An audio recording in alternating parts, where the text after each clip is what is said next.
भारताचे governor general पाहतोय आणि पाठीमागच्या तासामध्ये आपण पूर्णपणे त्या विल्यम बेंटिंगचा काय केलं बघा या ठिकाणी अभ्यास केलेला आहे. ठीक आहे, विल्यम बेंटिंगचा अभ्यास झाल्यानंतर आपल्याला थोडंसं आता पुढे जायचं आहे. मग आता बेंटिंगच्या कालखंडामध्ये काय काय झालं आहे आपण त्याच्याबद्दल चर्चा केलेली आहे.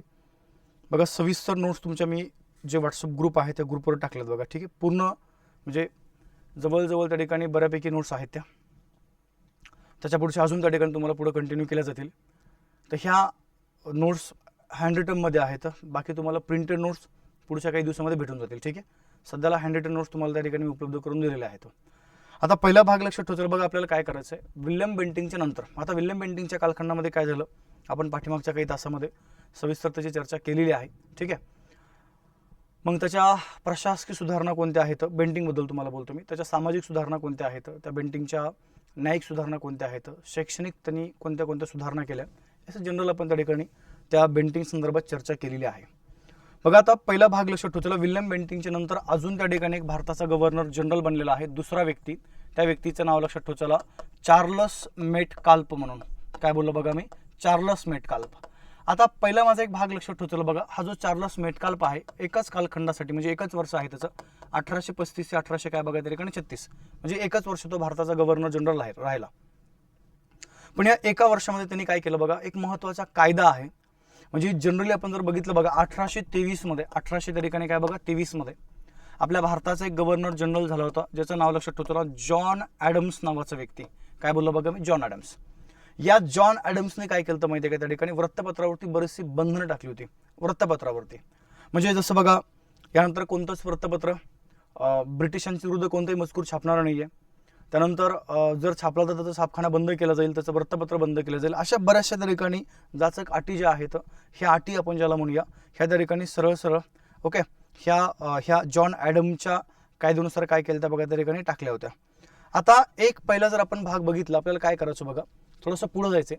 आता या चार्लस मेटकाल्फचं मत कसं आहे बघा. पहिला मुद्दा, चार्लस मेटकाल्फ हा उदारमतवादी आहे.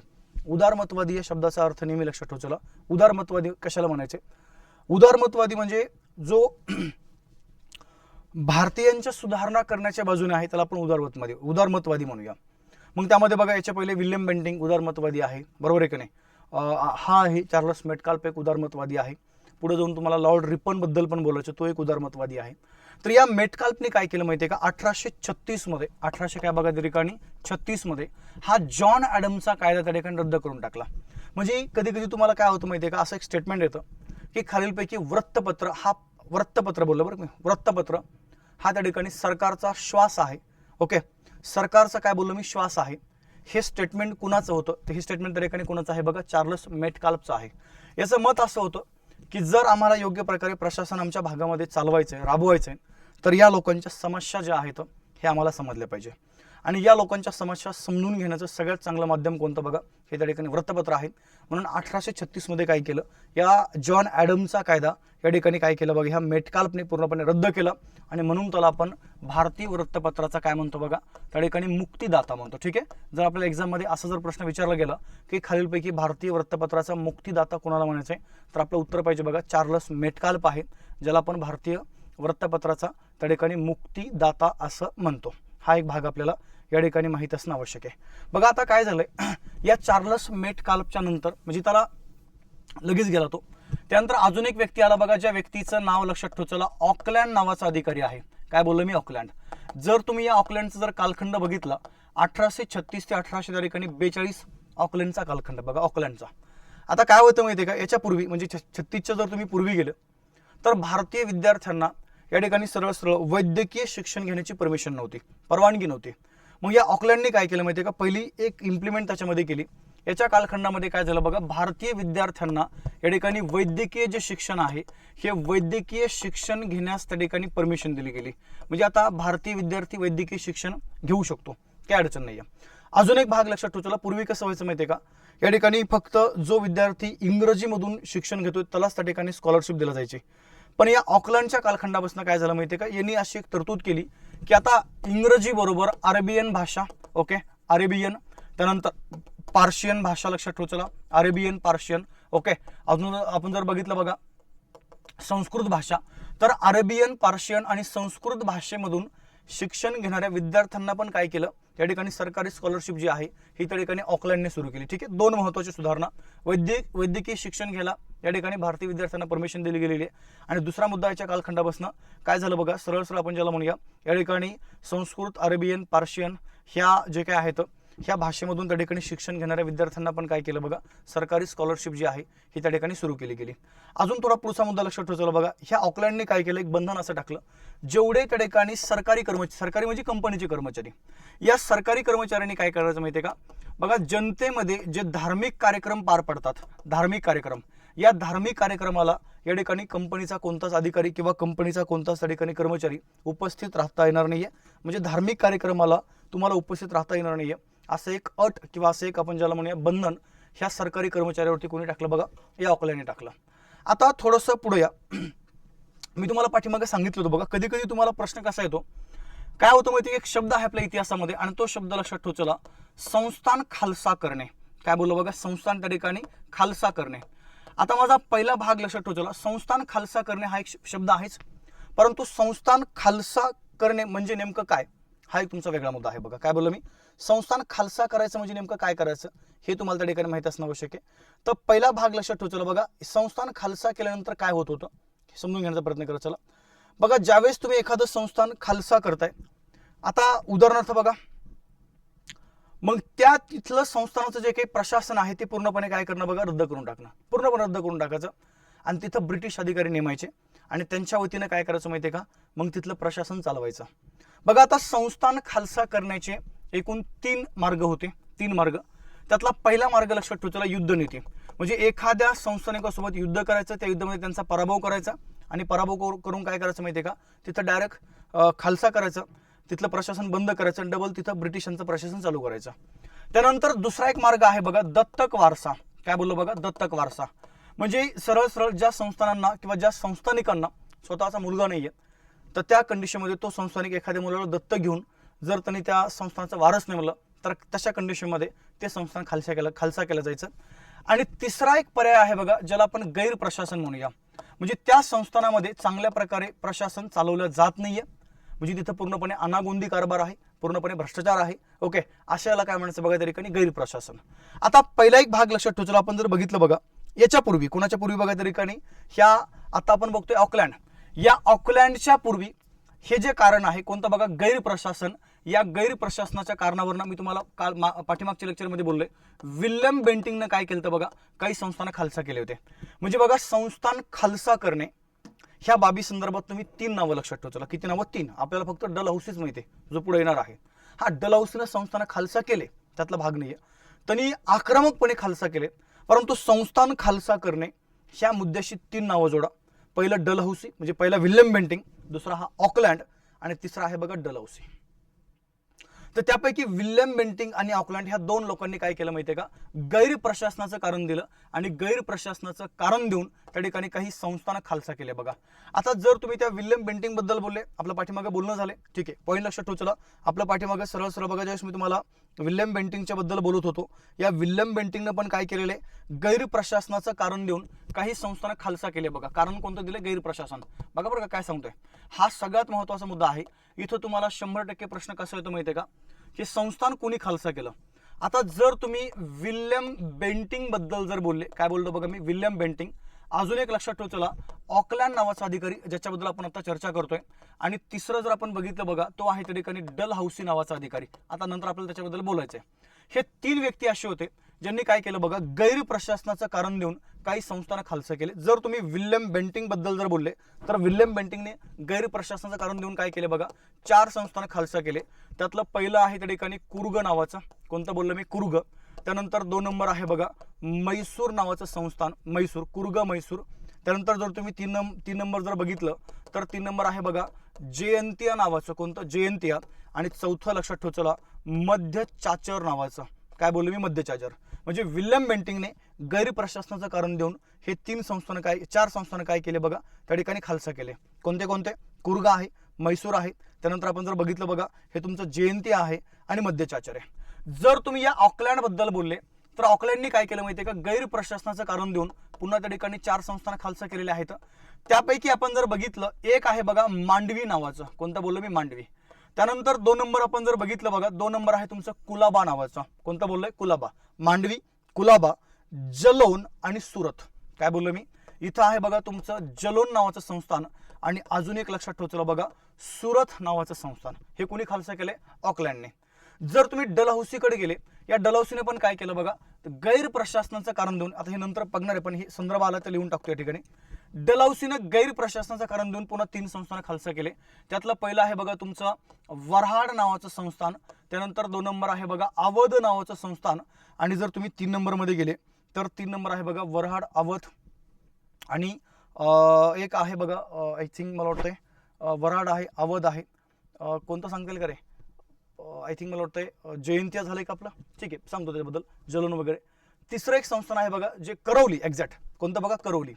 हे सुरुवातीला खालसा केलं होतं, नंतर पुन्हा त्या ठिकाणी पुनर्स्थापित केलं गेलं. म्हणजे आपल्याला कधी कधी काय होतं माहितीये का, प्रश्न असा येतो की गैर प्रशासनाचं कारण देऊन जी संस्थान त्या ठिकाणी खालसा केली गेली, तर कोणतं संस्थान कोणी खालसा केलंय बघा? विल्यम बेंटिंक 4, कुर्ग, मैसूर, जयंतिया आणि मध्य चाचर.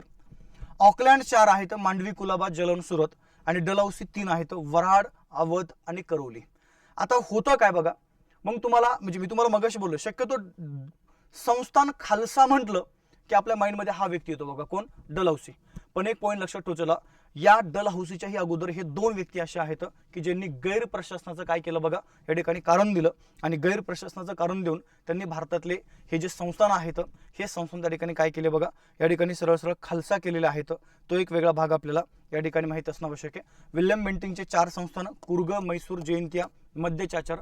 ऑकलँडचे 4 संस्थान, मांडवी, कुलाबा, जलौन आणि सुरत. आणि डलहौसीचे 3 संस्थानं, वऱ्हाड, अवध आणि कोणतं बघा? करौली. मुद्दा क्लिअर? म्हणजे बघा आपण ज्याबद्दल चर्चा करतो सध्याला, हा जो काही ऑकलँड आहे, ऑकलँडच्या कालखंडामध्ये काय झालं बघा, भारतीय विद्यार्थ्यांना इथं वैद्यकीय शिक्षण घेण्यास परमिशन दिली गेली. दुसरा मुद्दा, याच्यापूर्वी फक्त इंग्रजी भाषेमधून शिक्षण घेणाऱ्या विद्यार्थ्यांना सरकारी स्कॉलरशिप दिल्या जात होती. आता इंग्रजी बरोबर अरेबियन, पार्शियन, संस्कृत, ओके, ह्या ज्या भाषा आहेत, या भाषेमधून शिक्षण घेणाऱ्या विद्यार्थ्यांना पण काय केलं बघा, त्या ठिकाणी सरकारी स्कॉलरशिप सुरू केलेली आहे. ऑकलँडचा अजून एक भाग लक्षात ठेवला, त्यांनी सरकारी कर्मचाऱ्यांना जनतेच्या धार्मिक कार्यक्रमामध्ये हजेरी लावणे किंवा उपस्थित राहणे हे बंधन टाकलं, म्हणजे ते राहता येणार नाहीये. आणि यांनी गैर प्रशासनाचं कारण देऊन काय केलं बघा, ऑकलँडनी ही 4 संस्थानं खालसा केली, मांडवी, कुलाबा, जलौन आणि सुरत. ओके, चला. चार्लस मेटकाल आपला झाला. ऑकलँड बद्दल पण आपण आता चर्चा केलेली आहे. बघा, या ऑकलँडच्या नंतर अजून एक व्यक्ती इथं गव्हर्नर जनरल म्हणून आला बघा, ज्याचं नाव लक्षात ठेवलं, एलिनबरो. काय बोललो मी? एलिनबरो. कालखंड आहे 1842 ते 1800 किती बघा त्या ठिकाणी 44. माझा पहिला मुद्दा लक्षात ठेवला, जर तुम्ही एलिनबरो बद्दल बोलले तर या एलिनबरोने काय केलं माहितीये का, याच्या कालखंडामध्ये बऱ्याचशा काही सुधारणा किंवा काही महत्वाचे 1-2 कायदे केले बघा. त्यातला पहिला आणि सगळ्यात महत्वाचा एक कायदा जो आहे, तो कायदा लक्षात ठेवला 1842 मध्ये 2 कायदे केले. त्यातला 1842 मधला जो कायदा आहे, त्या कायद्याबद्दल आपण बोलूया. पूर्वी का आपल्या भारतामध्ये काय व्हायचं माहितीये का, गुलामगिरी प्रथा होती बघा. कोणती? गुलामगिरी. गुलामगिरी म्हणजे एखाद्या व्यक्तीला आपला गुलाम बनवणं आणि त्याच्याकडनं फ्रीमध्ये काय करणं बघा, काम करून घेणं. वेट बिगार आपण ज्याला म्हणूया, वेट बिगार. तर या एलिनबरोनं काय केलं माहितीये का, ही जी वेट बिगार प्रथा आहे, ज्याला आपण गुलामगिरी पण म्हणू शकतो, 1842च्या कायद्याने काय केले बघा, सरळ सरळ आपण ज्याला म्हणूया, ही जी गुलामगिरीची प्रथा आहे ती त्यांनी बंद करून टाकली. हा एक वेगळा मुद्दा आपल्याला या ठिकाणी माहीत असणं आवश्यक आहे की गुलामगिरीची प्रथा बंद कोणी केली तर एलिनबरो, हे तुमचं नाव पाहिजे. त्यानंतर 1842 मध्ये काय केलं बघा, हा अजून एक पॉईंट लक्षात ठेवला, असा हा एकमेव भारतीय गव्हर्नर जनरल आहे. कोण? एलिनबरो. एकमेव की ज्यांनी भारतातील एका महिलेशी लग्न केलं बघा. एक शीख महिला होती, त्या शीख महिलेसोबत त्यांनी लग्न केलं. त्यामुळे त्याला खूप सारा विरोध झाला आणि विरोध झाल्यामुळे काय केलं माहिती का, पठ्ठ्याने डायरेक्ट कायदाच करून टाकला. आणि तो कायदा लक्षात ठेवला, आंतरजातीय विवाह कायदा. काय बोललो मी? आंतरजातीय हा जो विवाह कायदा आहे, हा विवाह कायदा या ठिकाणी कोणी संमत केला बघा, या एलिनबरोने काय केलंय त्या ठिकाणी संमत केलेला आहे. हा एक वेगळा भाग आपल्याला या ठिकाणी माहीत असणं आवश्यक आहे. आणि अजून एक वेगळा पॉईंट लक्षात ठेवला, या एलिनबरोच्या कालखंडामध्ये अजून एक नवीन पद निर्माण झालं आणि ज्या पदाचं नाव लक्षात ठेवला आपण, ज्याला बघा सरळ सरळ उपजिल्हा न्यायाधीश म्हणूया. काय बोललो बघा, उपजिल्हा न्यायाधीश हे पद जे आहे, हे त्या ठिकाणी कोणाच्या कालखंडात निर्माण झालं बघा, एलिनबरोच्या. आता 1-2 मिनिटं माझ्या बोलण्याकडे लक्ष द्या. आपण जर पाठीमागचं थोडंसं जर म्हणजे विचार जर केला तर आतापर्यंत आपण कोणते कोणते पद निर्माण केले बघा. त्यातलं पहिलं पद आहे आपण त्या ठिकाणी जिल्हाधिकारी, ज्याला आपण काय नाव दिलं बघा, कलेक्टर. हे जिल्हाधिकारी नावाचं जे पद आहे ते पद त्या ठिकाणी जर कोणी निर्माण केलंय तर त्या व्यक्तीचं नाव लक्षात ठेवा. चला बघा, वॉरन हेस्टिंग नावाचा व्यक्ती आहे ज्याने जिल्हाधिकारी नावाचं पद निर्माण केलंय. त्यानंतर सेकंड पद या ठिकाणी निर्माण झालेलं बघा, आमीन नावाचं. काय बोललो मी? आमीन. आमीन म्हणजे उपजिल्हाधिकारी आपल्या भाषेमध्ये, उपजिल्हाधिकारी. जर तुम्ही आमीन बद्दल जर बोलले तर हे पद निर्माण केलं बघा लॉर्ड कॉर्नवॉलिस याने. कोणी निर्माण केले? Lord Cornwallis. नाव लक्षात ठेवा. चला, त्यानंतर आपण जर बघितलं बघा, तिसरं पद आहे तुमचं जिल्हाधिकारी वॉरन हेस्टिंग आहे, आमीन लॉर्ड कॉर्नवॉलिस आहे. त्यानंतर बघा जिल्हा न्यायाधीश. काय बोललो मी? जिल्हा न्यायाधीश. हे जिल्हा न्यायाधीश पद आहे. त्यानंतर अजून एक लक्षात ठेवा. चला बघा, ज्याला तुम्ही SP म्हणता म्हणजे जिल्हा पोलीस अधीक्षक. अजून एक नाव लक्षात ठेवा. चला बघा, दरोगा. ओके, हे 3-4 जे पद आहेत हे पद निर्माण कोणी केले बघा? या ठिकाणी लॉर्ड कॉर्नवॉलिसने केलेले आहेत. त्यानंतर अजून एक लक्षात ठेवा. चला, महसूल आयुक्त. ओके, महसूल आयुक्त ज्यांना आपण विभागीय आयुक्त म्हणतो बघा, हे जर पद कोणी निर्माण केले तर नाव लक्षात ठेवा. चला, विल्यम बेंटिंग आहे. यांनी काय केलं बघा? या ठिकाणी सरळ विभागीय आयुक्त हे पद निर्माण केलेलं आहे. आणि 7व्या क्रमांकाला आता आपण बघितलं कोणतं बघा? हे तुमचं उपजिल्हाधिकारी. जर आपण उपजिल्हा न्यायाधीश, जर आपण उपजिल्हा न्यायाधीशाबद्दल जर बोललो तर हे पद त्या ठिकाणी कोणी निर्माण केलं बघा? एलिनबरोने. म्हणजे आपल्याला कधी कधी तुमच्या जेवढ्या काही एक्झाम आहेत, जसं बघा विशेष करून शिक्षक भरती आहे किंवा पोलीस भरती आहे किंवा विशेष करून MPSC, कन्फर्म MPSC टाईपमध्ये असा प्रश्न येऊन जातो बघा की खालीलपैकी हे पद आणि त्या पदाचे निर्माते कोण कोण आहेत, तर ते तुम्हाला सांगता येणं आवश्यक आहे. जिल्हाधिकारी पद आहे बघा वॉरन हेस्टिंग. त्यानंतर आमीन, जिल्हा न्यायाधीश, SP, दरोगा हे पद बघा लॉर्ड कॉर्नवॉलिस. महसूल अधिकारी किंवा महसूल आयुक्त विल्यम बेंटिंग आणि उपजिल्हा न्यायाधीश एलिनबरो हे एक आपल्याला माहिती असणं आवश्यक आहे. आणि आता या एलिनबरोच्या नंतर अजून एक महत्त्वाचा गव्हर्नर जनरल आहे, ज्या गव्हर्नर जनरलचं नाव लक्षात ठेवा. चला, हार्डिंग पहिला. काय बोललो मी? हार्डिंग पहिला. जर तुम्ही हार्डिंगचा जर कालखंड बघितला तर 1844 ते 1800 किती बघा त्या ठिकाणी 48 हा हार्डिंगचा एकूण कालखंड आहे. ओके, पहिला भाग एक लक्षात ठेवा. आता याच्या कालखंडामध्ये कंपनी एवढी मोठी बनली की यांनी काय केलं माहिती आहे का? कंपनीमध्ये काम करणारे जे काही कर्मचारी आहेत या कर्मचाऱ्यांसाठी एक नवीन नियम लागू केला. आणि तो नियम असा आहे की दर रविवारी कर्मचारी त्या ठिकाणी काय करतील बघा? सुट्टी घेतील. ओके, म्हणजे कंपनीमध्ये काम करणारे जे कर्मचारी आहेत या कर्मचाऱ्यांना रविवारी आपण ज्याला म्हणूया सुट्टी देण्याची जी प्रथा आहे, प्रथा बोललो बरं की मी, प्रथा किंवा त्याला तुम्ही नियम म्हणा, काय अडचण नाही आहे, प्रथा म्हणा किंवा नियम म्हणा, हा जर कोणी सुरू केला असेल तर कोणी सुरू केला बघा? या हार्डिंग पहिल्याने या ठिकाणी सुरू केलेलं आहे. मी तुम्हाला आपल्या इतिहासामधली एक मजेशीर गोष्ट सांगतो. कधी कधी तुम्हाला असे ऑल टाईपमध्ये येऊन जातं बघा. आपल्या ह्या इतिहासामध्ये असे काही नावं आहेत, जसं बघा लक्षात ठेवा. चला, हार्डिंग पहिला. त्यानंतर आहे तुमचा हार्डिंग दुसरा. काय बोललो मी? हार्डिंग पहिला, हार्डिंग दुसरा. त्यानंतर बघा अजून तुमचा आहे एल्जिन पहिला. अजून आहे बघा त्या ठिकाणी एल्जिन काय? दुसरा. त्यानंतर अजून आहे बघा त्या ठिकाणी मिंटो पहिला आणि मिंटो दुसरा. हे एक योगायोग म्हणा किंवा त्या ठिकाणी खूप एक वेगळी इंटरेस्टेड गोष्ट आहे बघा. जे पहिले आहेत ना, हे पहिले हार्डिंग पहिला आजोबा आहे आणि हार्डिंग दुसरा कोणी बघा त्या ठिकाणी नातू आहे. एल्जिन पहिला आजोबा आहे. ओके, आणि एल्जिन दुसरा कोण बघा त्या ठिकाणी? नातू आहे. मिंटो पहिला आजोबा आहे आणि मिंटो दुसरा कोण बघा त्या ठिकाणी? नातू आहे. म्हणजे आजोबा आणि नातू हे दोन्ही पण आपल्या भारतामध्ये यांनी हे मेन जे पदं आहेत ते पदं त्या ठिकाणी भूषवलेले आहेत. हे पण जर तुम्हाला विचारलं तर तो एक वेगळा मुद्दा आपल्याला माहीत असणं आवश्यक आहे बघा. ठीक आहे, आजोबा आणि कोण? नातू. हार्डिंग पहिला, हार्डिंग दुसरा. एल्जिन पहिला, एल्जिन दुसरा. मिंटो पहिला, मिंटो दुसरा. ठीक आहे, चलो या थोडंसं पुढं.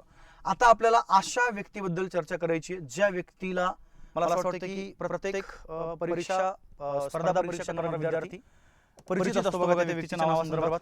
आणि तुम्ही ज्याही परीक्षाची तयारी करताय त्या एक्झाममध्ये एकतरी प्रश्न तुम्हाला आयुष्यामध्ये, तुमच्या आयुष्यामध्ये बोललो तुम्ही जेवढ्या परीक्षा देताल, एकतरी प्रश्न तुम्हाला ह्या व्यक्तीच्या नावावरती येतो म्हणजे येतो बघा. त्या व्यक्तीचं नाव आहे लॉर्ड डलहौसी. काय बोललो बघा त्या ठिकाणी? लॉर्ड डलहौसी, ज्याला आपण भारतातील साम्राज्यवादी गव्हर्नर जनरल म्हणतो, ज्याला आपण भारतीय रेल्वेचा जनक म्हणतो बघा. कालखंड आहे त्याचा 1848 ते 1856. तुम्हाला बऱ्याचदा त्याचा कालखंडच एक्झाममध्ये आलेला आहे की खालीलपैकी 1848 ते 1856 या ड्युरेशनमध्ये खालीलपैकी कोणती व्यक्ती ही भारताचा गव्हर्नर जनरल होती? तर आपलं उत्तर पाहिजे बघा काय? Lord Dalhousie. मग आता या डलहौसीनं आपल्या भारतामध्ये काय काय केलं तर त्याचं कार्य जर आपण पूर्णपणे विभाजित केलं बघा, 3-4 आपण त्याच्या प्रकारामध्ये कार्य त्याचं विभाजित करू शकतो बघा. त्याचं पहिलं कार्य आपण घेऊया प्रशासकीय कार्य. काय बोललो बघा? प्रशासकीय. इथं तुम्हाला आयोगाने बऱ्याचदा प्रश्न विचारले प्रशासकीय कार्यामध्ये.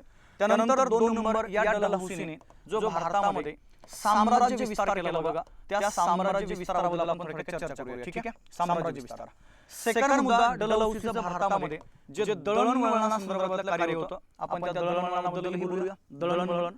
त्यानंतर डलहौसीने आपल्या भारतामध्ये ज्या शैक्षणिक सुधारणा केल्या किंवा त्याचं नेमका शैक्षणिक कार्य काय आहे ते पण त्या ठिकाणी तुम्हाला समजून घ्यायचे. आणि या डलहौसीचं भारतामध्ये लक्षात ठेवा नेमकं त्यांनी सामाजिक कार्य काय केलं, ह्या सामाजिक कार्याचा त्या ठिकाणी तुम्हाला आढावा घेणं आवश्यक आहे. बघा, एक सरळ आपण जनरल बघितलं बघा, ज्यावेळेस डलहौसी भारताचा गव्हर्नर जनरल बनला त्यावेळेस थोडंसं कंपनीची आपण ज्याला म्हणूया त्या ठिकाणी स्थिती खूप खराब चालू होती, खूप खराब.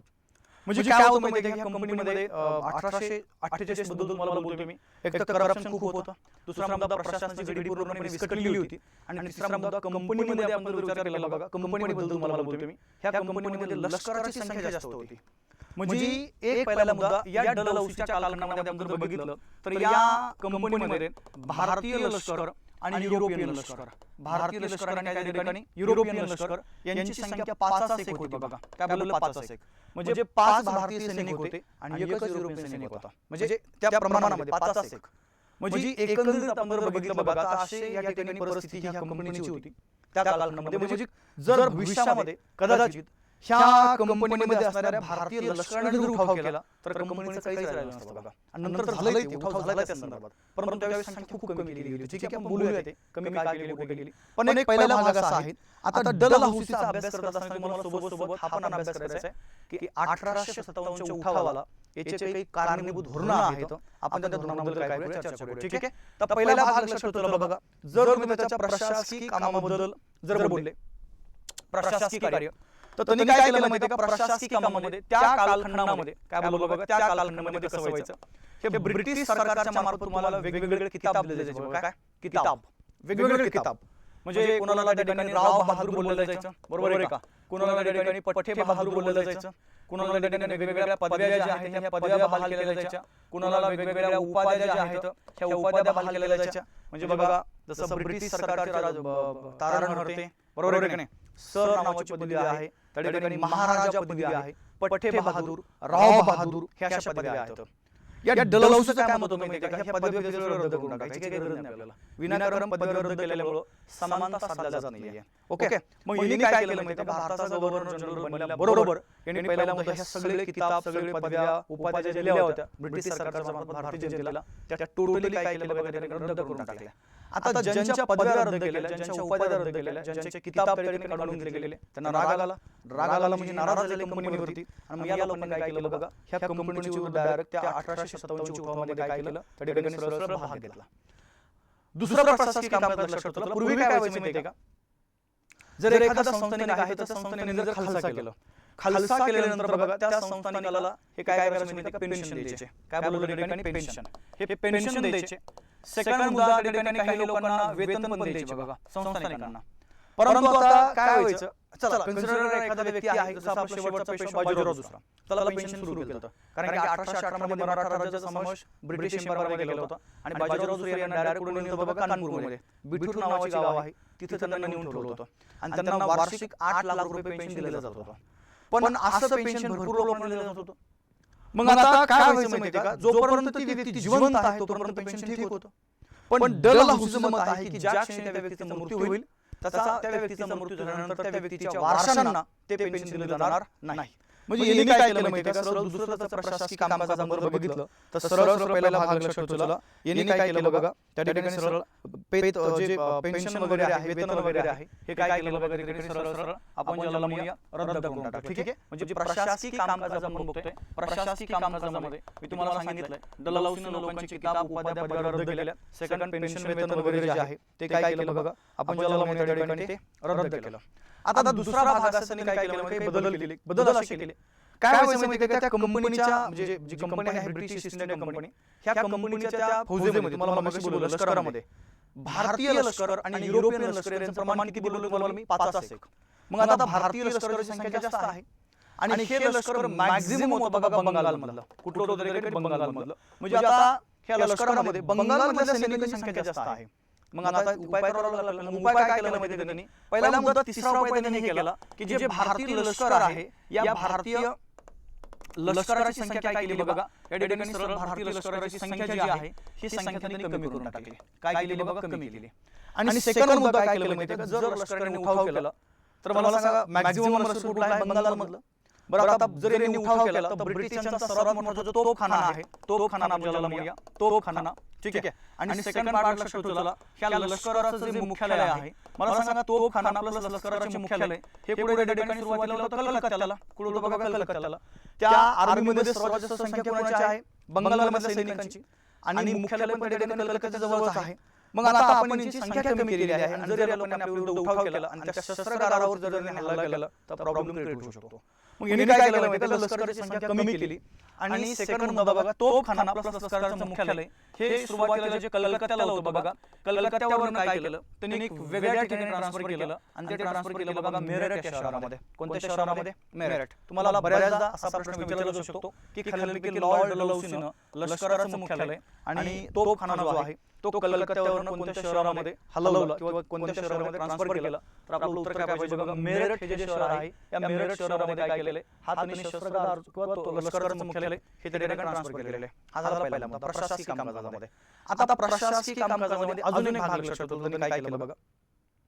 या डलहौसीचं मत असं आहे, इथं त्यांनी काय केलं माहिती का? वर्षातील काही दिवस म्हणजे विशेष करून ब्रिटिश लोक उन्हाळ्यामध्ये थंड हवेची ठिकाणी जायचे बघा आणि तिथून प्रशासन चालवायचे.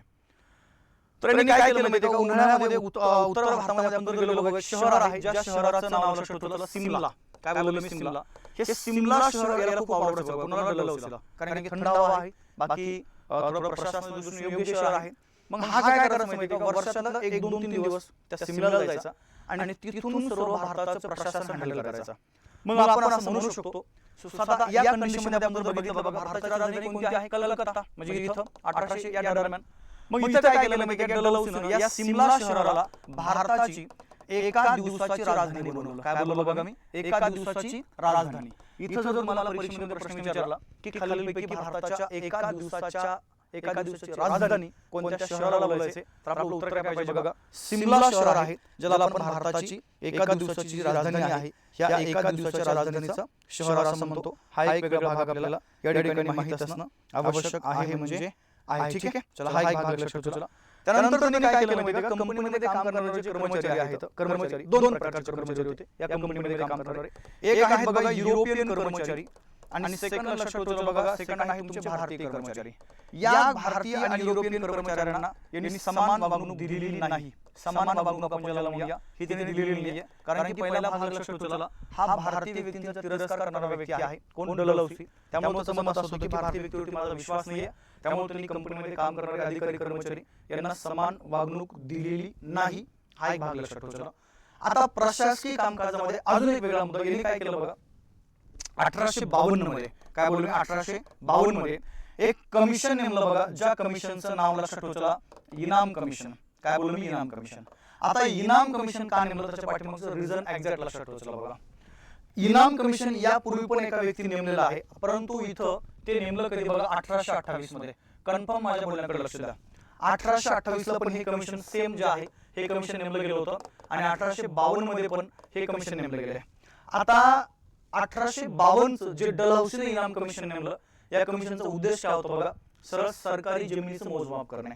सरकारी जमिनीचं काय? मोजमाप करणे. आणि सरकारी जमिनीचं मोजमाप करून ज्यांच्याकडे जास्त जमिनी आहेत तर त्या जमीनदारांच्या जमिनीला काढून घेणं, डायरेक्ट काढून घेणं बोललो मी. आणि म्हणून भारतीय लोकांनी काय केलं माहितीये का? या इनाम कमिशनला जर हे कमिशन त्या ठिकाणी जमीन मधून जमीन काढून घेते, एक नाव ठेवलं, एक नाव दिलं आणि ते नाव लक्षात ठेवलं. यांनी काय केलं? या इनाम कमिशनला एक नाव दिलं बघा, इनाम कमिशनला. आणि ते नाव तुम्हाला माहित असणं आवश्यक आहे. त्याला बोललं गेलं जमीन बळकाऊ कमिशन.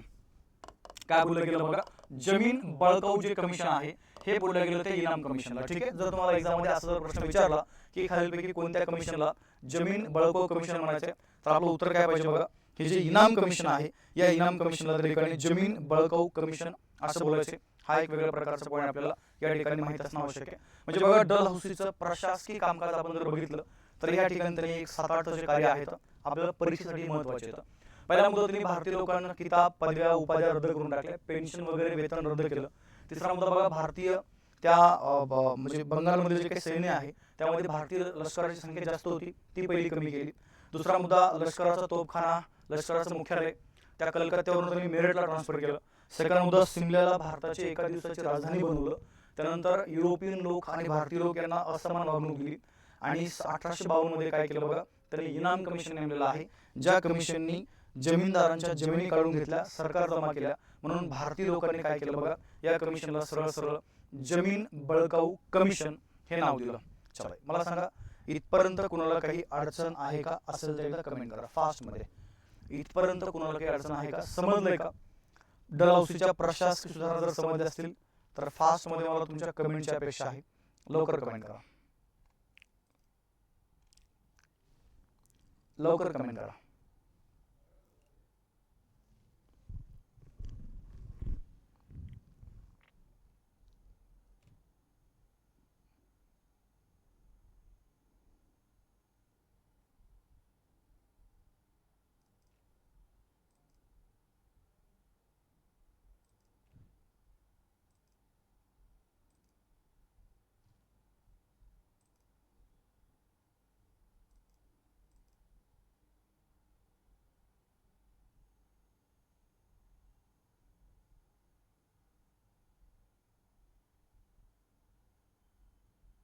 ठीक आहे. इनाम कमिशन, ज्याला आपण जमीन बळकाऊ कमिशन म्हणतो, म्हणजे जमीनदारांच्या जमिनी ह्या कमिशनने काय केल्या बघा, सरळ सरकार जमा करून टाकल्या. आता जमीन जर तुमची सरकार जमा होतीये तर 100% तुम्हाला नाव ठेवणारच आहेत ना, बरोबर आहे की नाही? म्हणून त्या कमिशनला बोललं गेलं जमीन बळकाऊ कमिशन. चला या पुढे. सेकंड मुद्दा काय केलं माहिती का, डलहौसीचं सेकंड जे काम आहे ते साम्राज्य विस्तार. आता एक पहिला भाग लक्षात ठेवा बघा, डलहौसीने काय केलं, साम्राज्य विस्तार करण्यासाठी भारतामध्ये जो त्यांनी साम्राज्य विस्तार केलेला आहे, हा साम्राज्य विस्तार करण्यासाठी काय केलं बघा, त्यांनी सरळ सरळ एकूण 3 मार्गाचा वापर केला. 3 मार्ग. त्यातला पहिला मार्ग आहे बघा युद्धनीती. काय बोलतो बघा, युद्धनीती. म्हणजे पहिला भाग लक्षात ठेवा, ज्या संस्थानिकासोबत त्याला युद्ध करण्याची थोडी जरी संधी मिळाली, डायरेक्ट काय केलं बघा, त्यांनी त्या संस्थानिकासोबत युद्ध केलं, युद्धामध्ये त्याचा पराभव केला आणि पराभव करून डायरेक्ट काय केलं माहिती का, ते संस्थान त्या ठिकाणी सरळ सरळ खालसा केलं. काय केलं बघा, खालसा केलं. ओके, साम्राज्य विस्तार. इथं त्यांनी हे साम्राज्य विस्तार करण्यासाठी खालसाकरण आपण ज्याला म्हणूया, हे खालसाकरण जे तत्व आहे हे तत्व काय केलं बघा, त्या ठिकाणी लागू केलेले आहे. ठीक आहे. त्यानंतर दुसरा एक मार्ग होता बघा त्याच्या समोर, आणि तो मार्ग लक्षात ठेवा जो सगळ्यात गाजलेला आहे, आणि तो लक्षात ठेवा दत्तक वारसा नामंजूर तत्व. 2 मिनिटं बोलतो याच्याबद्दल मी. दत्तक वारसा नामंजूर तत्व. आता या केसमध्ये काय व्हायचं माहितीये का, विशेष करून ज्या एखाद्या संस्थानिकाला जर स्वतःचा मुलगा नसेल, स्वतःचा काय बोललो मी, मुलगा नसेल, आणि तो निपुत्रिक आहे म्हणजे त्याला स्वतःचा मुलगा नाही, तर अशा केसमध्ये तो संस्थानिक एखाद्या मुलाला दत्तक घेऊ शकत होता. बरोबर होता. आता हे कशासाठी बघा, जर तो संस्थानिक हिंदू धर्मातला आहे तर लक्षात ठेवा, एक जनरली बघा वडिलांच्या मृत्यूनंतर त्या व्यक्तीचे धार्मिक विधी करण्याचं काम कोण करतो बघा, मुलगा करतो. हा, धार्मिक विधीसाठी तुम्ही एखाद्या मुलाला दत्तक घेऊ शकता, पण त्या दत्तक घेतलेल्या मुलाला तुम्ही तुमच्या संस्थानाचा वारस निवडू शकत नाहीये. ओके, अशी एक जाचक अट जी आहे ही काय केली बघा, त्या ठिकाणी डलहौसीने टाकलेली आहे, म्हणजे दत्तक वारसा नामंजूर तत्व. आणि त्यांनी तिसरा एक मार्ग स्वीकारला बघा, ज्या मार्गाचं नाव लक्षात ठेवा, गैर प्रशासन. ओके, म्हणजे यांनी काय केलं माहिती की या 3 मार्गाचा वापर करून भारतामध्ये या ठिकाणी साम्राज्य विस्तार जो आहे तो साम्राज्य विस्तार त्या ठिकाणी केला. तर पहिला भाग युद्धनीती कशाला म्हणायचे, हा एक मुद्दा तुम्हाला त्या ठिकाणी माहित असणं आवश्यक आहे बघा. तर सरळ सरळ एकंदरीत आपण जर बघितलं बघा, जर युद्धनीतीबद्दल जर बोललो तर हे काय केलं माहिती का, क्षुल्लक म्हणजे छोट्यातलं छोटं जरी कारण त्याला तिथं सापडलं तर लगेच काय करायचं माहिती का, तो युद्ध करायचा. आणि डलहौसीने युद्धनीतीचा वापर करून एकूण 3 संस्थानं ब्रिटिश एम्पायरमध्ये विलीन केले. त्यातलं तुमचं पहिलं आहे बघा 1849चं पंजाब संस्थान. काय बोललो मी, पंजाब. आता कधी कधी काय होतं माहितीये का, आताच तुम्हाला मी सांगतो, हे बऱ्याच लोकांना माहिती आहे बरं का, कोणतं दत्तक वारसा माहिती सगळ्यांना की डलहौसीने दत्तक वारसा नामंजुरीचा वापर करून 1848 मध्ये ब्रिटिश एम्पायरमध्ये किंवा खालीलपैकी कोणतं संस्थान खालसा केलं दत्तक वारसा नामंजुरी तत्वाचा वापर करून, तर कोणतं बघा, सातारा. पण जर तुम्हाला प्रश्न हा विचारला की डलहौसीने युद्धनीतीचा वापर करून कोणतं पहिलं संस्थान खालसा केलं, तर 1849 मध्ये पंजाब केलेलं आहे. त्यानंतर 1850चा आपण जर विचार केला बघा, या ठिकाणी सिक्कीम नावाचं संस्थान खालसा केलं. आता सिक्कीमची घटना खूप वेगळी आहे बघा. 2 युरोपियन डॉक्टर होते, एक अँडरसन म्हणून होतं आणि अजून एक होता. हे 2 युरोपियन डॉक्टर त्या सिक्कीम मध्ये गेले आणि तिथल्या राजाने त्यांचा योग्य आदर तिथे केलेला, म्हणजे त्यांचा अपमान केला सरळ सरळ. कोणाचा? 2 ब्रिटिश डॉक्टरचा. ह्या पठ्याला बस तेवढंच कारण पाहिजे होतं. म्हणजे अपमान केला म्हणून काय केलं म्हणजे डायरेक्ट त्यांनी त्या सिक्कीमच्या राजासोबत युद्ध केलं, युद्धामध्ये पराभव केला आणि पराभव करून डायरेक्ट संस्थान काय केलं बघा, सरळ सरळ आपण ज्याला म्हणूया खालसा केलं. म्हणजे युद्ध नीतीचा वापर करून पहिलं संस्थान खालसा केलं. 49 मध्ये सातारा, 2 नंबर कोणतं पंजाब, आणि 49 मध्ये कोणतं बघा सिक्कीम. त्यानंतर तिसरं जर आपण बघितलं बघा 1852 मध्ये, इथं पण तीच परिस्थिती आहे. पण इथं मी तुम्हाला 100% काही बोलणार आहे बघा, फक्त इथं नाव लिहून टाकतो मी त्याचं. आणि ते संस्थान आहे त्या ठिकाणी ब्रह्मदेश. काय बोललो मी? ब्रह्मदेश. पण आता पहिला एक भाग लक्षात ठेवा, जर आपण ब्रह्मदेशाबद्दल जर बोललो तर ब्रह्मदेश भारतामध्ये म्हणजे ब्रह्मदेशाचं खालसाकरण 2दा झाले. कधी झाले? 2दा. बघा एक पहिला भाग आपण जर बघितलं बघा, ब्रह्मदेश 1852 मध्ये पण खालसा केलाय आणि ब्रह्मदेश 1800 या ठिकाणी 82 मध्ये पण खालसा झालेला आहे. तर 1852 मध्ये या ब्रह्मदेशाचं खालसाकरण केलेले लॉर्ड डलहौसीने आणि 1882 मध्ये त्याचं 1882 ने 1884 मध्ये त्याचं खालसाकरण केलं बघा त्या ठिकाणी लॉर्ड डफरीन. कोणी केलं? Lord Dufferin. मग सर तुम्ही म्हणता हे असं कसं काय 2दा कसं काय खालसा केलं? बघा 1852 मध्ये फक्त दक्षिण ब्रह्मदेश खालसा केला. काय बोललो मी? दक्षिण ब्रह्मदेश. पण जर तुम्ही 1884 बद्दल बोलले तर इथं काय केलं बघा, इथं सरळ सरळ तुमचा उत्तर ब्रह्मदेश खालसा केलेला आहे. मग कधी कधी काय होतं माहितीये का, तुम्हाला असा प्रश्न येतो लोअर ब्रह्मदेश आणि अप्पर ब्रह्मदेश. काय बोललो मी? लोअर आणि अप्पर.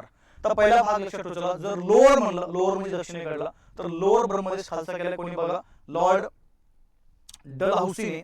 आणि पहिला एक भाग लक्षात ठेवा आपण जर बघितलं तर अप्पर जो ब्रह्मदेश आहे तो अप्पर ब्रह्मदेश त्या ठिकाणी खालसा कोणी केला बघा? त्या लॉर्ड डफरीनने 84 मध्ये. ठीक आहे, म्हणजे युद्धनीतीचा वापर करून काय केलं बघा, तर हे 3 संस्थानं खालसा केले. 49 मध्ये पंजाब, 50 मध्ये सिक्कीम आणि 52 मध्ये काय बघा त्या ठिकाणी ब्रह्मदेश संस्थान खालसा केलं. आता एक पहिला जर आपण बघितलं, आतापर्यंत मी तुम्हाला मगाशी बोललोय की आता हे गैरप्रशासन, चला मी इथं पण तुम्हाला सांगतो, आता नंतर मी इकडे येतो बघा. गैरप्रशासनाचं कारण देऊन काय केलं बघा, त्यांनी 3 संस्थानं खालसा केले. त्यातलं पहिलं 1853 साली केलं बघा, वरहाड नावाचं एक संस्थान आहे. त्यानंतर 1856 साली केलं आवध नावाचं एक संस्थान आहे. आणि 1856 साली काय केलं बघा, इथं करौली हे एक संस्थान आहे. कोणतं बघा? करौली. आता पहिला एक भाग लक्षात ठेवा, गैरप्रशासनाचं कारण देऊन पाठीमागे आपलं बोलणं झालंय. अजून 2 व्यक्ती आहेत, ऑकलँड आता आपण बघितलंय, आणि त्याच्या पहिले विल्यम बेंटिंक यांनी संस्थानं खालसा केले होते.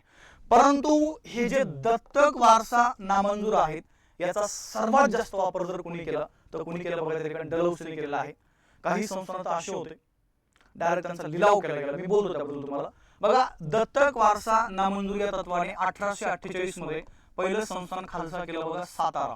काय बोललो मी? सातारा. मगाशी तुम्हाला एक वाक्य बोललो मी, जर एखादा राजा निपुत्रिक आहे तर तो व्यक्ती एखाद्या मुलाला दत्तक घेऊ शकतो, पण कशासाठी? धार्मिक इतर जे विधी आहेत त्या विधीसाठी. पण त्या दत्तक घेतलेल्या मुलाला तो संस्थानिक त्याच्या संस्थानाचा वारसदार नेमू शकत नाहीये. हा पहिला भाग लक्षात ठेवा. ठीक आहे, त्याला वारसदार नेमण्याचा अधिकार नाहीये.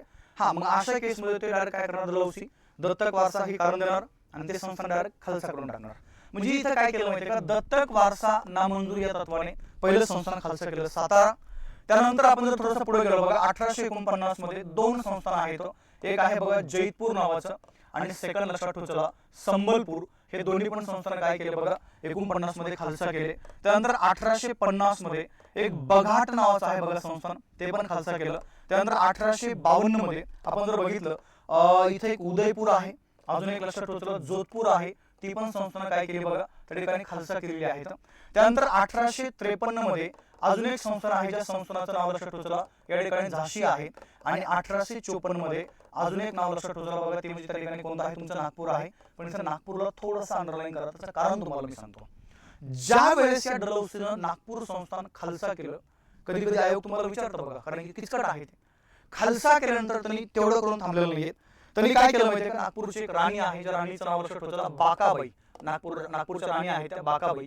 आणि ह्या बाकाबाईचा जो वाडा आहे त्या वाड्याचा लिलाव केला त्यांनी. म्हणजे बघा आता किती डेंजर आहे, तो लिलाव केला आणि त्या लिलावातून जेवढा पैसा मिळेल, काय बोलले, लिलाव करून जेवढा पैसा मिळेल, किंवा अजून एक भाग लक्षात ठेवा त्या राणीच्या वाड्यामध्ये जेवढ्या मौल्यवान वस्तू आहेत त्या मौल्यवान वस्तूचा पण लिलाव केला.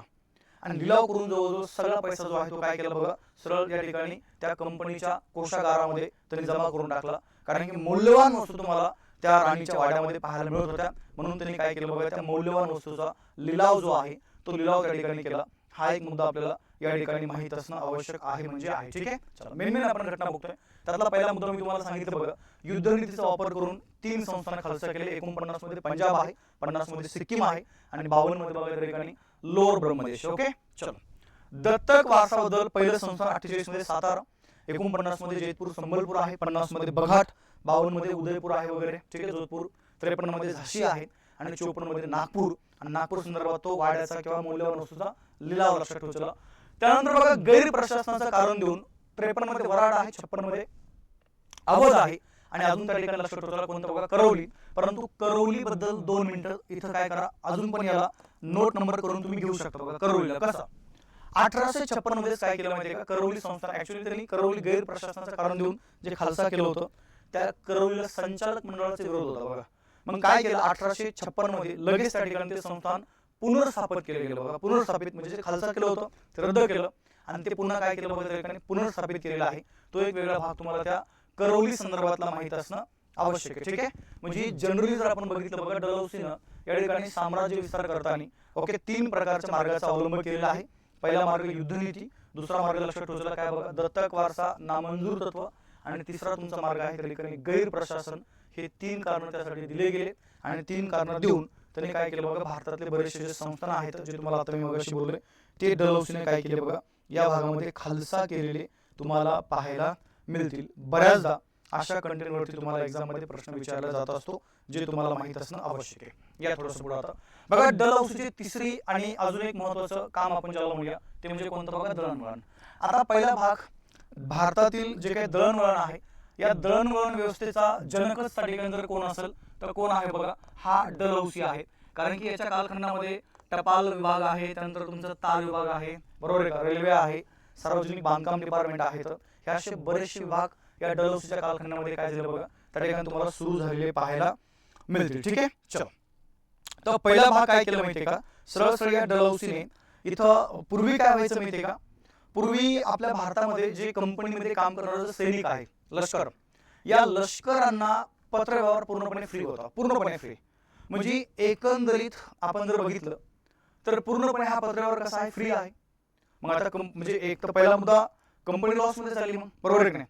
तर यांनी काय केलं माहिती का, डलहौसीने भारतामध्ये प्रथमतः इथं जे त्यांनी डिपार्टमेंट चालू केले ते डिपार्टमेंट बद्दल बोलतोय मी, सुरू केलं बघा प्रथमतः येथे टपाल विभाग सुरू केला. काय बोलतो टपाल, आपल्याला काय करायचं माहितीये का, दळणवळणाचा अभ्यास करत असताना टपाल विभागाबद्दल माहिती आपण घेऊया. त्यानंतर 2 नंबर त्यांनी काय केलं, भारतामध्ये तार विभाग पण काय केलंय या ठिकाणी निर्माण केलेला आहे. आणि सेकंड पार्ट लक्षात ठेवतो त्याच्या कालखंडामध्ये जी रेल्वे आहे ही रेल्वे पण त्या ठिकाणी सुरू झालेली. म्हणजे दळणवळणाचा अभ्यास करत असताना यांनी महत्वाचे 3 साधनं आपल्या भारतीयांसमोर उपलब्ध करून दिली. एक आहे बघा, एक आहे टपाल विभाग, त्यानंतर 2 नंबर आपण जर बघितलं बघा तार विभाग आहे आणि तिसरं लक्षात ठेवतो काय त्या ठिकाणी सरळ रेल्वे जी आहे. हा एक मुद्दा आपल्याला माहिती असणं आवश्यक आहे. आता हे काय केलं माहितीये का, टपाल विभागामध्ये 1852 हे वर्ष आपल्यासाठी महत्वाचं आहे. मी तुम्हाला मागाशी बोललोय की कंपनीमध्ये काम करणारे जे लष्कर आहे जे फ्री मध्ये पत्रव्यवहार करतोय तो त्यांनी पहिला बंद करून टाकला. आणि पत्रव्यवहार म्हणजे फ्री मधला पत्रव्यवहार बंद करून त्यांनी काय केलं माहितीये का, सरळ सरळ 1852 मध्ये भारतातलं पहिलं जे पोस्टाचं तिकीट आहे बघा, भारतातील पहिले पोस्टाचे तिकीट हे 1852 मध्ये काय केलं बघा, कराची हे पॉइंट आहे कोणता, कराची, या कराची मध्ये काय केलं बघा त्या ठिकाणी म्हणजे तिथं हे भारतातील पहिलं पोस्टाचं तिकीट पब्लिश करून टाकलं. आणि लगेच काय केलं म्हणजे पुढच्या 1-2 वर्षामध्ये म्हणजे 1854 मध्ये आपल्या भारतामध्ये इथं काय केलं बघा, टपाल विभाग जो आहे तो टपाल विभाग काय केला बघा त्या ठिकाणी त्यांनी निर्माण केला. आणि सेकंड भाग लक्षात ठेवला, आता सैनिकांचा फ्री मधला पत्रव्यवहार बंद केला. आता जर सैनिकाला पत्र पाठवायचे तर त्या टपाल विभागामध्ये जाणं, तिथून ते पोस्टाचं तिकीट घेणं, त्यासाठी काही पैसा जमा करणं आणि मग तो पैसा किंवा ते जे तिकीट आहे त्या पोस्टा म्हणजे त्या पत्राला लावणं, जे काही तुमचं पत्रक आहे ते, आणि मग नंतर त्या ठिकाणी पुढे जे आहे ते त्या ठिकाणी होणार. ठीक आहे, तर अशा प्रकारे आपण ज्याला म्हणूया एक सरळ सरळ हे जे काही टपाल खातं आहे या टपाल खात्याची निर्मिती आपण ज्याला म्हणूया ही त्या ठिकाणी काय केली, डलहौसीनं 1854 मध्ये या ठिकाणी सुरू केलेली आहे. 1 ऑक्टोबर 1854 ला टपाल विभाग आपल्या भारतामध्ये सुरू केलेला आहे. तो एक वेगळा मुद्दा आपल्याला या ठिकाणी माहिती असणं आवश्यक आहे.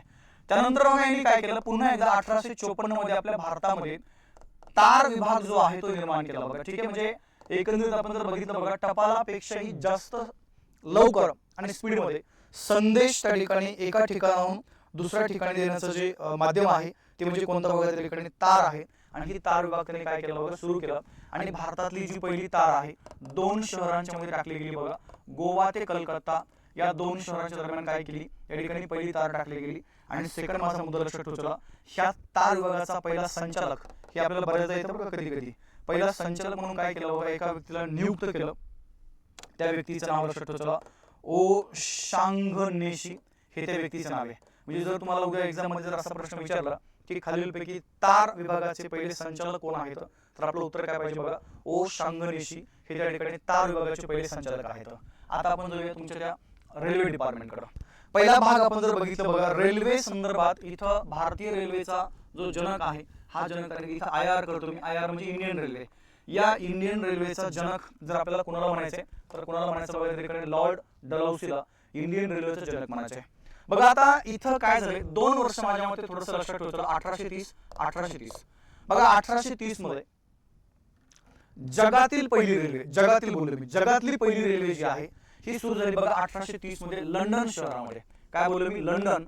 2 ठिकाण आहेत, लिव्हरपूल नावाचं बघा, कोणतं ठिकाणी, लिव्हरपूल बघा, लिव्हरपूल ते एक आहे मँचेस्टर, अशा 2 शहरामध्ये काय झालं बघा, जगातली जी पहिली रेल्वे आहे ती त्या ठिकाणी पहिली रेल्वे सुरू झाली.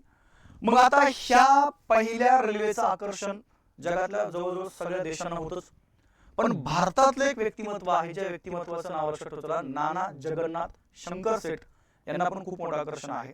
आणि त्यांनी भारतामध्ये रेल्वे सुरू करण्याचा प्रयत्न केला. कोणी बघा, नाना जगन्नाथ शंकर सेठ यांनी, ते पुढे बोलू आपण, त्यांना आपण भारतीय रेल्वेचे भारतीय जनक म्हणतो, भारतीय रेल्वेचे भारतीय जनक नाना जगन्नाथ शंकर सेठ. आणि सरळ जर प्रश्न आला भारतीय रेल्वे जनक कुणाला म्हणायचे, तर डलहौसी आहे तो. चला काही वर्ष लक्षात ठेवायचं बघा, इथं 1830 वर्ष आहेत. त्यानंतर पुढचं आपण जर बघितलं बघा, 1830 आहे, 1830 आहे. तसे जर आपण पुढे गेलो तर अजून एक वर्ष लक्षात ठेवायचं बघा, 1843 आहे, 1845 आहे. त्यानंतर आपण जर थोडंसं जर पुढे गेलो तर 1846 वर्ष लक्षात ठेवायचं. त्यानंतर सरळ 1848 एक वर्ष आपल्यासाठी रेल्वेचा अभ्यास करताना महत्वाचा आहे. 1800 काय बघा 48.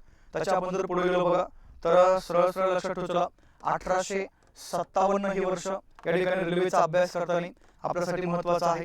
त्यानंतर बघा 1905 हे वर्ष आपल्यासाठी रेल्वेचा अभ्यास करताना महत्वाचं आहे. आणि 1936 हे वर्ष मला वाटते रेल्वेचा अभ्यास करण्यासाठी आपल्यासाठी महत्वाचं आहे. म्हणजे मेन वर्ष आहे जिथे मी तुम्हाला रेल्वेबद्दल बऱ्यापैकी माहिती सांगतो बघा. आता पहिला एक माझा मुद्दा लक्षात ठेवला. मग 1830 मध्ये काय केलं बघा, मद्रास प्रांतामध्ये, आता तुम्हाला भारताबद्दल बोलतोय मी, जगातली पहिली रेल्वे लिव्हरपूल ते मँचेस्टर इथं झाली. परंतु भारतामध्ये मद्रास प्रांतामध्ये त्या कालखंडामध्ये 1830 मध्ये मद्रास प्रांताचा गव्हर्नर आहे विल्यम बेंटिंग यांनी काय केलं बघा, मद्रासमध्ये भारतातली पहिली रेल्वे त्या ठिकाणी सुरू करण्याचा प्रयत्न केला. परंतु तो या ठिकाणी प्रयत्न सक्सेस झालेला नाहीये. जर प्रयत्न जर म्हणलं तर उत्तर लक्षात ठेवायचं कोण बघा, विल्यम बेंटिंग यांनी भारतातील पहिली रेल्वे सुरू करण्याचा प्रयत्न केला 1800 कधी बघा त्या ठिकाणी 30 मध्ये. तो एक पॉईंट आपल्याला या ठिकाणी माहित असणं आवश्यक आहे. आता 1843 बद्दल जर बोललो बघा मी, व्यक्तिमत्व आहे नाना जगन्नाथ शंकर सेठ. काय बोललो बघा, नाना जगन्नाथ शंकर सेठ, ज्यांना आपण भारतीय रेल्वेचे भारतीय जनक असं म्हणतो बघा. एक तुमचा पहिला मुद्दा या ठिकाणी क्लिअर पाहिजे बघा, इथं झालंय काय, शंकर सेठ नाव आहे त्यांचं, म्हणजे नाना जगन्नाथ शंकर सेठ. अजून एक पॉईंट लक्षात ठेवायचं बघा, बॉम्बे प्रांताबद्दल तुम्हाला बोलतो मी. आणि या ड्युरेशन मध्ये बॉम्बे प्रांताचा एक गव्हर्नर आहे, ज्या गव्हर्नरचं नाव लक्षात ठेवायचं Lucius Bentinck Cary. Lucius Bentinck Cary बघा. आता नाना जगन्नाथ शंकर सेठ आणि लुसियस बेंटिंग केरी या दोघांच्या आपण ज्याला म्हणूया प्रयत्नांनी नाना जगन्नाथ शंकर सेठ यांनी काय केलं बघा, भारतामध्ये रेल्वे सुरू करण्यासाठी 1843 मध्ये एक कंपनी स्थापन केली, ग्रेट इंडियन रेल्वे कंपनी. काय बोललो मी, ग्रेट इंडियन रेल्वे कंपनी. नाव थोडे लक्षात ठेवण्याचा प्रयत्न करत चला बघा, ग्रेट इंडियन रेल्वे कंपनी. मी तुम्हाला आपली भारतातली रेल्वे कशी सुरू झाली त्याबद्दल बोलतोय मी, रेल्वे कंपनी. म्हणजे भारतामध्ये प्रथमतः रेल्वे सुरू करण्यासाठी भारतीय व्यक्तिमत्व आहे नाना जगन्नाथ शंकर सेठ यांनी ग्रेट इंडियन रेल्वे कंपनी जी आहे ही रेल्वे कंपनी काय केली बघा, त्या ठिकाणी सरळ सरळ आपण ज्याला म्हणूया या ठिकाणी सुरू केलेली आहे. सेकंड भाग लक्षात ठेवतो मग लुसियस बेंटिंग केली आणि यांच्या समर्थनार्थ आपण ज्याला म्हणूया या ठिकाणी मग नानांची ही कंपनी. काय झालं बघा, आपण जर बघितलं तर भारतामध्ये आता रेल्वे रूळ आपल्याला टाकता येतील का, भारतामध्ये रेल्वे रूळ टाकता येतील का? ग्रेट इंडियन रेल्वे कंपनीच्या त्या कंपनी मार्फत कोणत्या कोणत्या ठिकाणी आपल्याला इथं भारतामध्ये रेल्वेचे रूळ टाकता येतील हे पाहण्यासंदर्भात काय केलं बघा, सरळ सरळ बंगालचे गव्हर्नर जनरल आहे, या बंगालच्या गव्हर्नर जनरलच्या त्या कार्यकारी मंडळातील एक व्यक्ती आहे बघा, व्यक्तीचं नाव लक्षात ठेवा, लेफ्टनंट विलोगबी त्याचं नाव आहे. काय बोललो बघा, लेफ्टनंट विलोगबी, नाव थोडे क्लिअर करत चला, लेफ्टनंट विलोगबी. ह्या लेफ्टनंट विलोगबीच्या अध्यक्षतेखाली काय केलं माहितीये का, रेल्वे रूळ टाकण्यासाठी या ठिकाणी सरळ सरळ एक समिती स्थापन केली गेली बघा. काय बोललो मी, समिती.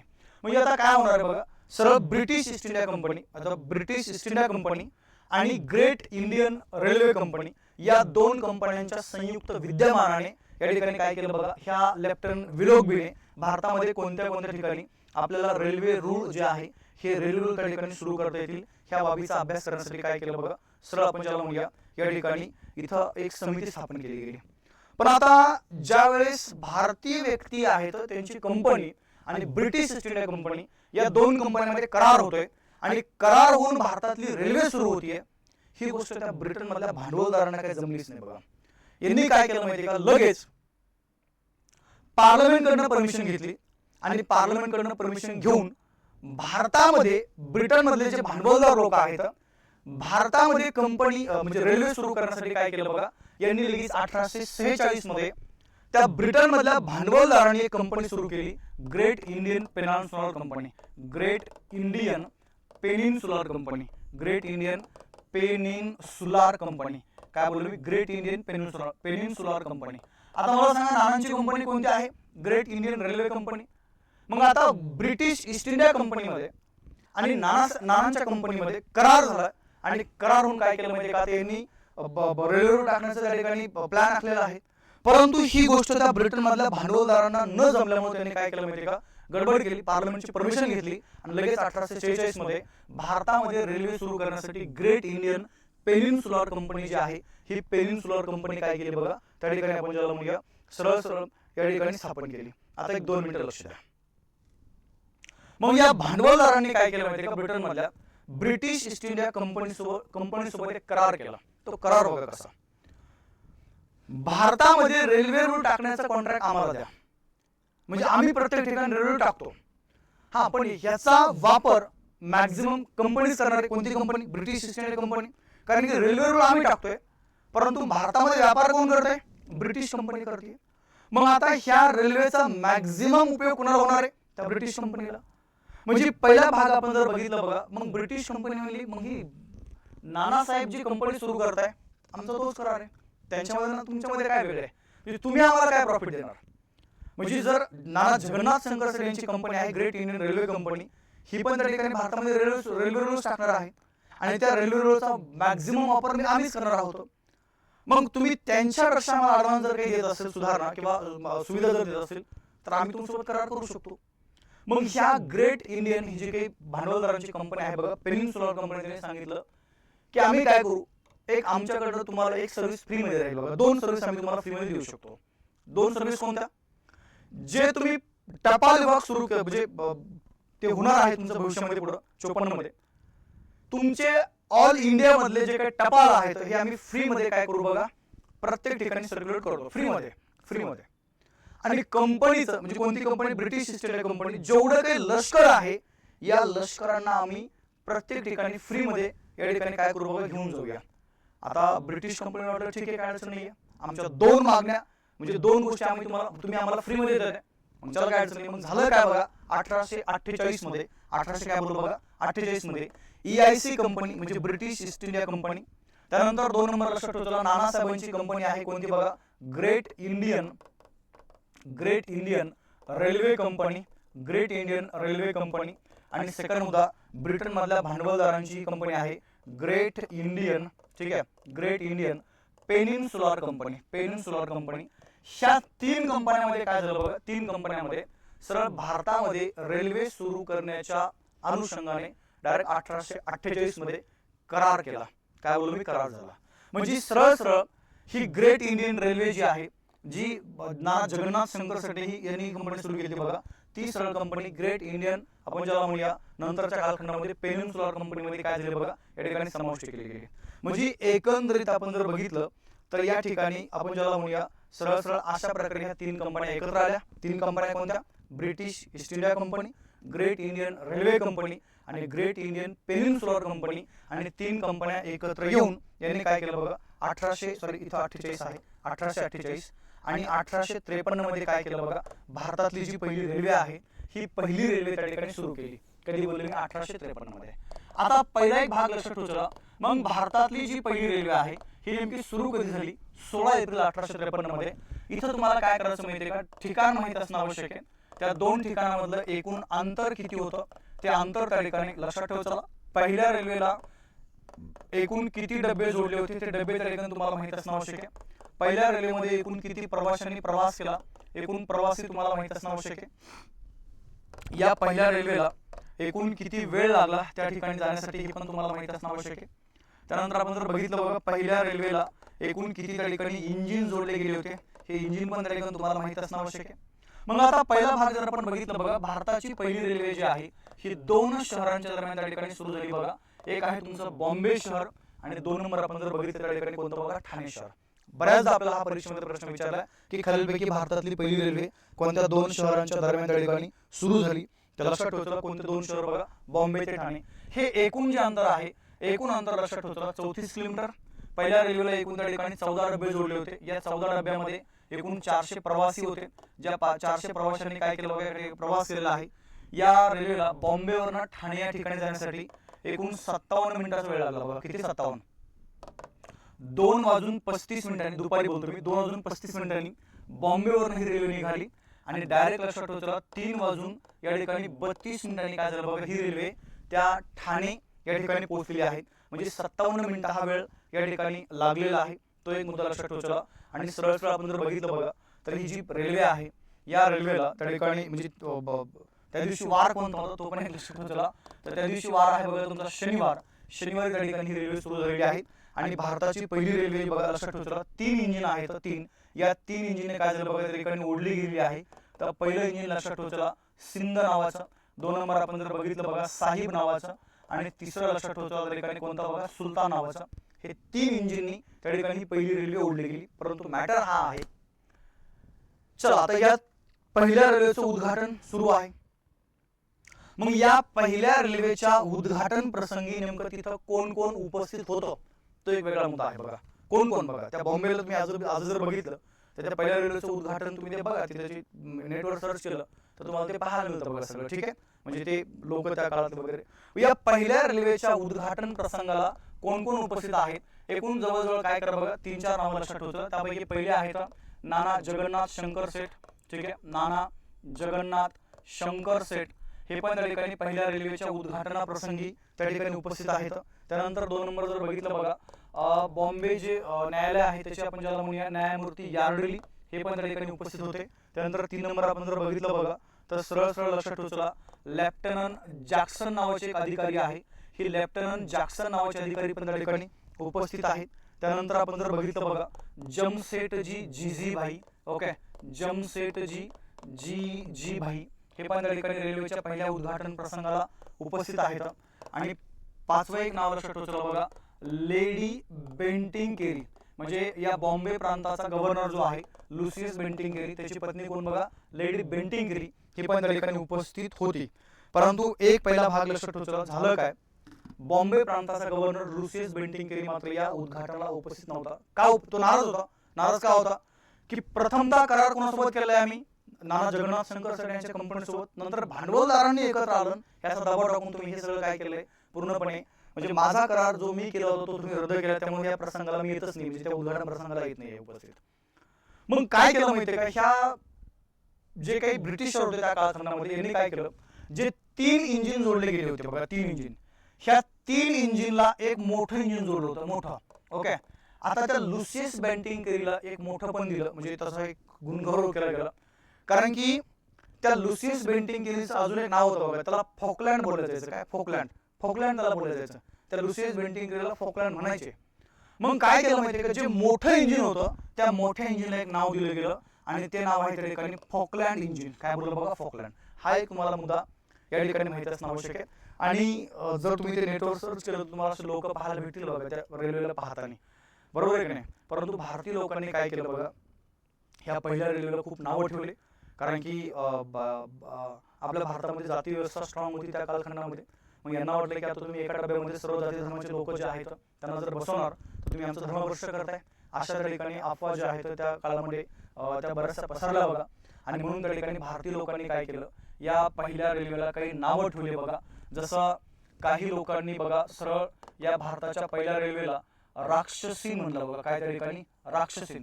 तुम्ही ते जुन्या मालिका बघा लहान श्रीकृष्ण वगैरे मालिका, तर राक्षसीन यायची, असं मोठं तोंड वाचायचे, असं बरोबर आहे की नाही, आणि सगळं गिळून घ्यायचे. मग आता भारतीय लोकांनी काय केलं, सांगितलं की रेल्वे आली राक्षसीन आहे त्याच्यामध्ये बसू नका, त्याच्यामध्ये तुम्ही बसले की डायरेक्ट तुम्हाला घेऊन जाते. म्हणजे असे टीका केल्या. दुसरा मुद्दा काय केलं म्हणजे अजून एक नाव ठेवलं, साहेबाचं पोर बिना बैलाचं गाडी हाकतंय. ओके, साहेबाचं पोर बिना बैलाची गाडी हाकतंय. हे अशी जे नावं आहेत हे नावं काय केले बघा त्या ठिकाणी, बिना बैलाची गाडी हाकतंय असे त्या ठिकाणी जे टीका आहेत ह्या टीका त्या ठिकाणी या भारताच्या पहिल्या रेल्वेवरती केल्या गेल्या बघा. एक वृत्तपत्र आहे, ज्या वृत्तपत्राचं नाव लक्षात ठेवा, ज्ञानोदय नावाचं. काय बघा, ज्ञानोदय नावाचं वृत्तपत्र आहे, जे त्या ठिकाणी अहमदनगर जिल्ह्यामधून प्रकाशित केलं जायचं बघा. अहमदनगर जिल्ह्यामधून. ठीक आहे, अमेरिकन या ठिकाणी एक छोटीशी आपली म्हणूया एक एज्युकेशन होतं सोसायटी अहमदनगर जिल्ह्यामधली, तिथून ते हे ज्ञानोदय प्रकाशित केलं जायचं. या ज्ञानोदयने पण टीका केली बघा त्याच्यावरती. आणि ह्या भारताच्या पहिल्या रेल्वेला ज्ञानोदय वृत्तपत्राने एक नाव दिलं आणि ते नाव लक्षात ठेवायचं, चाक्या म्हसोबा म्हणलं बघा. काय ठिकाणी, चाक्या म्हसोबा. म्हणजे जर तुम्हाला उद्या एक्झाम मध्ये जर असा प्रश्न विचारला की भारताची जी पहिली रेल्वे आहे या पहिल्या रेल्वेला चाक्या म्हसोबा कोणी म्हटलं, तर आपलं उत्तर पाहिजे बघा, तर ज्ञानोदय हे जे काही वृत्तपत्र आहे या ज्ञानोदय वृत्तपत्राने त्याला चाक्या म्हसोबा असं म्हणलेलं आहे. हा एक भाग आपल्याला माहित असणं आवश्यक आहे बघा. ठीक आहे, चलो सेकंड भाग लक्षात ठेवा बघा. नंतर काय झालंय, 1900 थोडंसं मी तुम्हाला पुढे घेऊन जात होता. 1905 मध्ये एक व्यक्तिमत्व आहे ज्यांचं नाव लक्षात ठेवा, जनरल रॉबर्टसन. काय बोललो मी, जनरल रॉबर्टसन. या जनरल रॉबर्टसनच्या शिफारशीनुसार किंवा त्याच्या आदेशानुसार काय केलं बघा, सरळ त्या ठिकाणी रेल्वे जे बोर्ड आहेत ह्या रेल्वे बोर्डाची काय केली बघा त्या ठिकाणी निर्मिती केलेली आहे. तो एक वेगळा मुद्दा. आणि सरळ आपण जर बघितलं बघा तर ह्या रेल्वे संदर्भात अजून काही आपल्याला वेगळं करता येईल का, किंवा त्या संदर्भात अजून काही सुधारणा करण्यासाठी काय केलं बघा, 1936 मध्ये जनरल बेजबूड नावाची समिती आहे. ही बेजबूड समिती पण काय केली बघा या ठिकाणी नेमली गेली. माझ्या मते डलहौसीच्या ह्या 3 महत्त्वाच्या दळणवळण सुधारणा आपण बघितल्यात. त्यापैकी पहिली टपाल खातं सुरू केलं, 2 नंबर तार विभाग सुरू केला आणि 3 नंबर काय बघा, रेल्वे. आता आपण रेल्वेच्या ठिकाणी सगळी सविस्तर माहिती घेतलेली आहे. मला वाटतं की आता जिंदगी तुम्ही कधी विसरणार नाहीये, एवढी खतरनाक माहिती तुम्हाला मी आपल्या भारतीय रेल्वेची देऊन टाकली. ओके, आता थोडंसं आपण पुढे जाऊ बघा. हे झालं ह्याचं. दुसरा मुद्दा एक लक्षात ठेवतो बघा काय त्या ठिकाणी 1854 मध्ये या डलहौसीने काय केलं बघा, अजून एक डिपार्टमेंट सुरू केलं, ज्या डिपार्टमेंटचं नाव लक्षात ठेवतो, सार्वजनिक बांधकाम विभाग. काय बोललो मी, सार्वजनिक बांधकाम विभाग जो आहे तो पण काय केला बघा 1854 मध्ये या डलहौसीने सुरू केलेला आहे. हा एक भाग लक्षात ठेवतो. आणि आता डलहौसीच्या सगळ्यात महत्त्वाच्या सुधारणा, सगळ्यात शेवटचं बघा, डलहौसीने भारतामध्ये या ठिकाणी शैक्षणिक सुधारणा काय केल्या आपण त्याच्याबद्दल चर्चा करूया. ठीक आहे, शैक्षणिक सुधारणा एक पहिला भाग लक्षात ठेवतो बघा. डलहौसीच्या कालखंडामध्ये 1853 चा चार्टर ऍक्ट या ठिकाणी संमत केला बघा. 1793च्या कायद्याने ICS परीक्षेला काय झालं बघा, इंग्लंडमध्ये सुरुवात झाली होती. इंग्लंडमध्ये 1893च्या कायद्याने, सॉरी 1793च्या कायद्याने. परंतु ही ICS परीक्षा भारतीय विद्यार्थ्यांना देता येत नव्हती. बोललो मी. मग या डलहौसीच्या कालखंडापासून काय झालं बघा, आता 1853 पासून भारतीय विद्यार्थ्यांना काय केले, भारतीय विद्यार्थ्यांना ICS परीक्षा ओपन केली गेली. परंतु एक अट अशी आहे की ICS परीक्षा देण्यासाठी तुम्हाला कोणत्या विद्यापीठाचे पदवीधारक पाहिजेत, पण भारतामध्ये विद्यापीठच नाही येतं. बरोबर आहे का नाही. मग आता भारतामध्ये विद्यापीठ स्थापन करायला किंवा कोणत्या ठिकाणी स्थापन करता यावेत या बाबीचा अभ्यास करण्यासाठी 1854 मध्ये काय केलं बघा, या डलहौसीनं चार्ल्स वूड कमिशन नेमलं. कोणतं बघा, चार्ल्स वूड कमिशन. ज्या कमिशनला आपण भारतीय शिक्षणाचा मॅग्ना कार्टा म्हणतो. ह्या कमिशन बद्दल तुम्हाला मी नंतर सविस्तर बोलेल. आपल्या भारताच्या ज्यावेळेस मी तुम्हाला शैक्षणिक सुधारणा सांगेल तिथे आपण बोलूया. हा एक भाग लक्षात ठेवा. आणि एक शेवटचा मुद्दा आपला बाकी आहे. या कमिशनने काय केलं बघा, भारतामध्ये 3 ठिकाणी विद्यापीठ स्थापन करण्याची शिफारस केली. त्यातलं पहिलं विद्यापीठ आहे कलकत्ता, 2 नंबर बॉम्बे आणि 3 नंबर कोणतं बघा, मद्रास. शिफारस केली, अजून स्थापन नाही झाली. ते स्थापन झाल्यानंतर आपण पुढे बघूया. तर हा एक मुद्दा लक्षात ठेवला. आणि शेवटी डलहौसीचं एक सगळ्यात शेवटचं कार्य 1856 मध्ये काय केलं बघा, त्यांनी जाता जाता एक कायदा संमत केला आणि तो कायदा लक्षात ठेवला विधवा पुनर्विवाहाचा कायदा. काय बोललो बघा, विधवा पुनर्विवाहाचा कायदा जो लॉर्ड डलहौसीने या ठिकाणी संमत केलेला आहे. माझ्या मते लॉर्ड डलहौसी बद्दल मागच्या जवळजवळ 1-1.25 तासापासून जी माहिती या ठिकाणी मी तुम्हाला दिलेली आहे तेवढी माहिती आपल्यासाठी सफिशियंट आहे. ओके, एवढी माहिती काय करा बघा, प्रत्येकाने या ठिकाणी लक्षात ठेवण्याचा प्रयत्न करा. चला इथपर्यंत मला सांगा कुणाला काही अडचण आहे का? तर थांबू आपण, भेटूया आपल्या उद्याच्या लेक्चरमध्ये.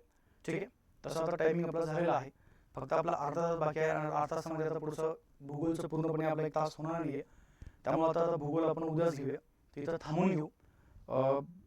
पुढच्या उद्याच्या तासामध्ये आपण बाकी तुमच्या सर्व माहिती जी आहे ती माहिती आपण त्या ठिकाणी कव्हर करण्याचा प्रयत्न करूया. चला थांबूया. जय हिंद, जय महाराष्ट्र, शुभरात्री.